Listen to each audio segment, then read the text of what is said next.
रामकृष्ण हरी मंडळ श्री स्वामी समर्थ। भाऊ बहिणीच्या प्रेमाचा अतूट धागा आणि त्या धाग्यात गुंफलेली आपुलकी, माया, आशीर्वाद आणि परंपरा। रक्षाबंधन हा केवळ एक उत्सव नाही तर हृदयातून जोडणारा भावनिक क्षण आहे, जिथे बहीण भावाच्या मनगटावर राखी बांधून त्याच्या दीर्घायुष्याची कामना करते आणि भाऊ आयुष्यभर तिचं रक्षण करण्याचे वचन देतो। पण या वर्षीच्या रक्षाबंधनात आहे काहीतरी वेगळं, काहीतरी खास, कारण यावेळी सणावर आहे भद्रकाळाची छाया। शास्त्र सांगतात भद्रकाळामध्ये राखी बांधणं टाळावं, कारण की या काळात केलेलं शुभ कार्य अमंगल ठरतं आणि त्याचं पुराणात देखील एक रहस्यमय कारण दडलं आहे। आज आपण जाणून घेणार आहोत 2025 मध्ये रक्षाबंधन नेमकं कधी आहे, भद्रकाळाचा अचूक वेळ काय आहे, राखी बांधण्याचा सर्वात शुभ मुहूर्त कोणता आहे आणि असे काही गुप्त उपाय जे केल्याने तुमच्या भावाला आयुष्यभर सुख, समृद्धी आणि यश मिळेल। चला तर सुरुवात करूया या पवित्र आणि अद्भुत प्रवासाची। रक्षाबंधन हा सण दरवर्षी श्रावण महिन्याच्या पौर्णिमेला साजरा केला जातो। शास्त्रात असं वर्णन आहे की रक्षाबंधनाचा सण भद्रा काळात कधीही साजरा करू नये। भद्रा काळात राखी बांधणं अत्यंत अशुभ मानलं जातं। शास्त्रात असं सांगितलं आहे की भद्रेला टाळूनच रक्षाबंधन साजरा करावा। यासोबतच रक्षाबंधनाचा सण कोणत्या दिवशी साजरा करावा यावर खूपच गोंधळाची परिस्थिती आहे। यावेळी काही लोकांचं मत आहे की रक्षाबंधन 9 ऑगस्टला साजरं केलं जावं, तर काहींचं मत आहे की 10 ऑगस्टला रक्षाबंधनाचा सण साजरा करणं शुभ ठरेल। तर अशा वेळी आज आम्ही तुम्हाला व्हिडिओमध्ये सांगणार आहोत की रक्षाबंधनाचा सण कोणत्या दिवशी साजरा केला जाईल आणि त्याची खरी तारीख कोणती आहे, 9 ऑगस्ट की 10 ऑगस्ट। तसेच आज आम्ही तुम्हाला भद्रकाळाची वेळ देखील सांगणार आहोत। रक्षाबंधनाचा सण हा भाऊ बहिणीच्या अतूट प्रेमाचे प्रतीक आहे। या दिवशी बहीण आपल्या भावाच्या मनगटावर रक्षासूत्र म्हणजे राखी बांधते आणि त्याच्या दीर्घायुष्याची व आरोग्याची कामना करते। भाऊ सुद्धा सदैव आपल्या बहिणीच्या रक्षणाचे वचन देतो। शास्त्रामध्ये भद्रकाळात राखीचा सण साजरा करणं अशुभ मानलं आहे, म्हणून विसरून सुद्धा भद्रकाळात आपल्याला भावाला राखी कधीही बांधू नका। यामागे देखील एक पौराणिक कथा आहे। असं सांगितलं जातं की भद्रा 3 लोकांमध्ये वास करते, स्वर्गात, पाताळात आणि पृथ्वीत। जेव्हा चंद्र हा कर्क, सिंह, कुंभ आणि मीन राशीत असतो तेव्हा भद्रा पृथ्वीवर राहते। जेव्हा भद्रा पृथ्वी लोकात राहते तेव्हा भद्राचे मुख समोर असते। अशा स्थितीत या काळात कोणत्याही प्रकारचे शुभ कार्य, मांगलिक कार्य करण्यास मनाई सांगितली जाते। भद्रामध्ये केलेले शुभ कार्य कधीच यशस्वी होत नाही। पौराणिक कथेनुसार भद्रा काळातच रावणाच्या बहिणीने रावणाला राखी बांधली होती आणि त्याच वर्षी श्रीरामांच्या हातून रावणाचा नाश झाला होता। तेव्हापासून भद्रा काळात राखी पौर्णिमेच्या दिवशी आपल्या भावाला राखी बांधली जात नाही। भद्रा ही शनिदेवाची बहीण आणि भगवान सूर्य व माता पार्वती छाया यांची संतान आहे। पौराणिक कथेनुसार भद्राचा जन्म हा राक्षसांचा नाश करण्यासाठी झाला होता। जेव्हा भद्राचा जन्म घेतल्यानंतर लगेचच तिने संपूर्ण विश्वाला आपला घास बनवायला सुरुवात केली। अशा रीतीने जेथे जेथे शुभ व मांगलिक कार्य, यज्ञविधी केले जात होते तेथे भद्रामुळे विघ्न येऊ लागले। या कारणास्तव जेव्हा भद्रा असते तेव्हा कोणतेही शुभ कार्य केलं जात नाही। 11 कर्णांमध्ये भद्राला 7व्या कर्णात म्हणजे विष्टिकर्णामध्ये स्थान दिलं आहे। हिंदू धर्मामध्ये शुभ कार्य करताना भद्रकाळ याची विशेष काळजी घेतली जाते। भद्रकाळात कोणतंही शुभ कार्य सुरू होत नाही आणि ते संपत देखील नाही। यामागे असा समज आहे की भद्राचा स्वभाव क्रोधी आणि संतप्त आहे। भद्राच्या स्वभावामुळे देवांनी तिच्याशी लग्न करण्यास नकार दिला। तेव्हा ब्रह्माजीने भद्राच्या प्रकृतीवर नियंत्रण ठेवण्यासाठी पंचांगाच्या विशिष्ट वेळेचा एक भाग भद्राला दिला। भद्रा काळात केलेल्या कामात अनुचित घटना घडण्याची शक्यता असते, त्यामुळे भद्रा काळात कोणतंही शुभ कार्य आणि मंगल कार्य केलं जात नाही। यंदा नारळी पौर्णिमा ही 8 ऑगस्ट 2025 वार शुक्रवार या दिवशी दुपारी 2:12 सुरू होत आहे आणि 9 ऑगस्ट 2025 वार शनिवार या दिवशी दुपारी 1:24 संपत आहे। सूर्य उदय तिथीनुसार 9 ऑगस्ट 2025 वार शनिवार या दिवशी आपल्याला रक्षाबंधन साजरं करायचं आहे। 9 तारखेला ब्रह्ममुहूर्त हा पहाटे 4:22 ते पहाटे 5:04 असणार आहे. अभिजित मुहूर्त 9 तारखेला दुपारी 12:17 ते दुपारी 12:53 असणार आहे. 9 तारखेला राखी बांधण्याचा शुभ मुहूर्त पहाटे 5:35 ते दुपारी 1:24 असणार आहे. परंतु 9 तारखेला रक्षाबंधनाच्या दिवशी राहुकाळ सुद्धा आहे. राहुकाळ हा 9 तारखेला सकाळी 9 वाजता सुरू होत आहे आणि सकाळी 10:30 म्हणजे 10:30 संपून जात आहे. त्यामुळे हा 1.5 तास सोडून तुम्ही 9 तारखेला सकाळी 5:30 ते दुपारी 1:24 कधीही आपल्या भावाला राखी बांधू शकता. जर तुम्हाला पौर्णिमा तिथी संपण्याच्या अगोदरच भावाला राखी बांधायची असेल तर 9 तारखेला दुपारी 1:24 अगोदर तुम्ही राखी बांधू शकता.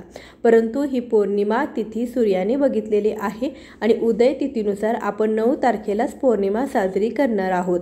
तर ही दिवसभरासाठी पौर्णिमा तिथी मानली जाते. त्यामुळे भलेही पौर्णिमा तिथी संपलेली आहे पण ही सूर्याने बघितलेली आहे म्हणून 1:24 नंतर सुद्धा दिवसभरामध्ये तुम्ही भावाला राखी बांधली तरी सुद्धा चालते. दरवर्षी भावाला राखी बांधण्यासाठी भद्राकाळाचा खूप अडथळा असतो. परंतु यंदा मात्र भद्राकाळ जो आहे तर तो 8 ऑगस्ट 2025 रोजी दुपारी 2:12 सुरू होत आहे आणि तो 8 तारखेलाच मध्यरात्री 1:52 संपणार आहे. त्यामुळे रक्षाबंधनाच्या दिवशी यंदा भद्राकाळ नाही. त्यामुळे संपूर्ण दिवसभर तुम्ही आपल्या भावाला राखी बांधू शकता. परंतु राहुकाळ जो आहे तो आपल्याला वगळायचा आहे आणि राहुकाळ सुद्धा फक्त 1.5 तासच आहे. सकाळी 9 ते 10:30 ही वेळ देखील आपल्याला वगळायची आहे. मग दिवसभरामध्ये कधीही तुम्ही आपल्या भावाला राखी बांधू शकता. रक्षाबंधनाच्या दिवशी बहिणी आपल्या भावाच्या मनगटावर राखी बांधतात आणि त्याच्या दीर्घायुष्याची कामना करतात. म्हणूनच या दिवशी भाऊ आणि बहीण दोघांनीही स्नान वगैरे करून आणि शक्य असल्यास नवे वस्त्र कपडे परिधान करावेत. परंतु लक्षात ठेवा की शुभ प्रसंगी शुभ रंगाचे कपडे परिधान करा. काळ्या रंगाचे वस्त्र परिधान करू नका. वस्त्र परिधान केल्यानंतर मिळून भगवंताची पूजा करावी. पूजेची थाळी नक्की सजवावी आणि त्यामध्ये तुम्हाला अक्षता, चंदन, हळदी कुंकू, मिठाई, राखी इत्यादी घ्यायचा आहे. एक शुद्ध तुपाचा दिवा नक्की ठेवावा. दिवा तुम्ही इच्छित असाल तर पिठाचा, मातीचा किंवा पितळेचा तयार करा ज्याने तुम्ही आपल्या भावाची आरती कराल. मित्रांनो, आता ही पूजेची थाळी सर्वप्रथम देवाला अर्पण करा आणि देवाच्या मनगटावर पहिली राखी बांधा. मंदिरामध्ये राखी अर्पण करा. त्यानंतर आपल्या भावाला पूर्व किंवा उत्तर दिशेला तोंड करून बसवा. बहिणीचे तोंड पश्चिमेकडे असावे. रक्षाबंधनाला सर्वप्रथम घराच्या मंदिरामध्ये पूजा करून झाल्यानंतर भगवान श्री गणेशाला राखी नक्की बांधा आणि मग शेवटी भावाच्या मनगटासाठी थाळी सजवा. मग भावाला सर्वप्रथम टिळक करा. त्याला कुंकवाचा टिळा आणि अक्षता लावा. त्यावरती थोडेसे फूल शिंपडा, तांदूळ लावा आणि त्यानंतर फुलं वगैरे नसतील तर तांदूळ शिंपडा आणि शेवटी भावाला ओवाळा. आता तुम्ही आपल्या भावाच्या उजव्या हाताच्या मनगटावरती राखी बांधा आणि त्यानंतर भावाला गोड खाऊ घाला. भावासाठी मंगल कामना करा. मित्रांनो, राखी बांधल्यानंतर भावाने सुद्धा आपल्या बहिणीच्या रक्षणाचे वचन द्यावे.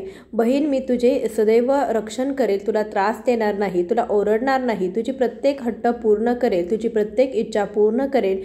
आई वडील नसतील तर आई वडिलांची कमतरता पूर्ण करेल. वडील बनून प्रत्येक इच्छा पूर्ण करेल. आई बनून तुझे संगोपन करेल. जितका माझ्याकडून होईल त्यापेक्षा जास्त करेल आणि बहिणींना भेटवस्तू वगैरे नक्की द्याव्यात. भावाच्या मनगटावरती नेहमी लाल रंगाची राखी बांधणं अत्यंत शुभ आणि मंगलकारी मानलं जातं. तसेच रक्षाबंधनाच्या पवित्र प्रसंगी बहिणीला पांढरे कपडेही भेट म्हणून देऊ नये. चप्पल जोडीही देऊ नये. भेटवस्तूमध्ये दक्षिणा किंवा सुंदर भेट नक्की द्यावी. एक प्रिय बहीण आपल्या भावाला भाऊ मानते, त्याला भाऊपणाचे स्थान देते. परंतु भाऊ आपल्या बहिणीसाठी इतकं तरी करू शकतोच. यात एक वेगळाच आनंद आणि समाधान मिळते. धर्मशास्त्रानुसार असं मानलं जातं की बहिणीने राखी बांधण्यासाठी भावाच्या घरी स्वतः जावे. पुराणानुसार जी बहीण स्वतः जात नाही आणि भाऊ बहिणीच्या घरी येतो त्या बहिणीला दोष लागतो. म्हणूनच अशी प्रथा आहे की रक्षाबंधनाला बहिणीने भावाच्या घरी जावे. भाऊ कुठेही असो बहिणीने जावे. जर भाऊ तुमच्याजवळ नसेल, परदेशात राहत असेल किंवा काही कारणाने तुमच्या भावाकडे जाऊ शकत नसाल तर तुम्ही भावाच्या नावाने रक्षाबंधनाची थाळी, राखी, मिठाई, अक्षदा, चंदनाचा टिळक भगवान श्री गणेशाला आपला भाऊ समजून त्याच्या मनगटावर बांधा. ती राखी आपोआपच तुमच्या भावाच्या मनगटापर्यंत पोहोचेल. मग तुम्ही ती श्रीकृष्णाला बांधा किंवा नारायणाला बांधा. ज्या देवतेचं तुम्ही भक्त आहात त्याच्या मनगटावरती बांधा. ती राखी स्वतःच तुमच्या भावापर्यंत पोहोचेल. मनापासून बांधलेली राखी आणि श्रद्धेने बांधलेली राखी स्वतः ईश्वर तुल्य बनते. रक्षाबंधनाला जेवणामध्ये काय बनवावं? रक्षाबंधनाच्या वेळी लसूण, कांदा विरहित जेवण बनवावे, कारण की यावेळी देवशक्ती ईश्वर स्वतः पृथ्वीवरती येतात. तेही आपल्या भक्तांकडून राखी बांधून घेण्यासाठी पृथ्वीवर येतात. त्यांना भोग अर्पण केला जातो. या दिवशी भावामध्ये साक्षात देवांचा वास असतो. भगवान भावांमध्ये निवास करतात. म्हणून लसूण, कांदा, मांस, बिडी, सिगारेट, गुटखा इत्यादींचं या दिवशी सेवन कधीही करू नये, बनवू नये. रक्षाबंधन खंडित होतं.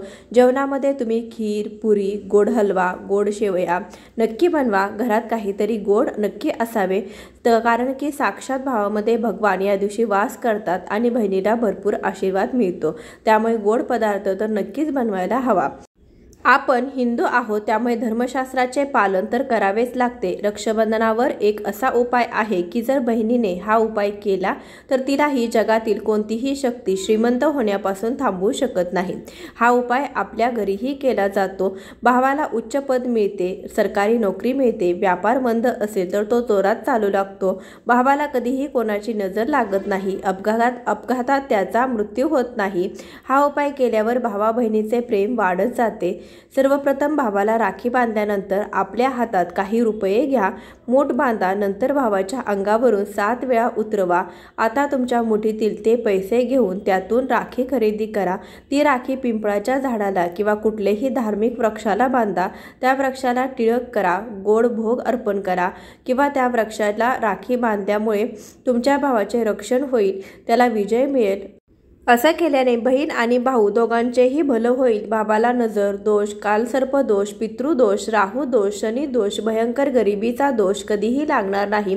हा उपाय तंत्रशास्त्राच्या अध्याय क्रमांक 83 मध्ये स्पष्ट लिहिला आहे. जर रक्षाबंधनाला हा उपाय केला तर साक्षात भावाला श्रीमंत होण्यापासून कोणीही रोखू शकत नाही. दिवसेंदिवस खूप प्रगती होते. बहिणीचे भावाप्रती प्रेम कायम राहते. घरात इतका पैसा येतो की तुम्ही कधीही याची आशाही केली नसेल. हा उपाय खास करून रक्षाबंधनालाच केला जातो. रक्षाबंधन वर्षातून फक्त एकदाच येतं, त्यामुळे मित्रांनो हा उपाय नक्कीच करून पहा. काय माहीत तुमचं भाग्य उजळून निघेल, कारण आपल्याला ठाऊक नाही की कधी कोणाचं भाग्य बदलेल, सांगता येत नाही. सच्च्या मनाने केलेला उपाय स्वतः ईश्वरही निष्फळ करत नाहीत.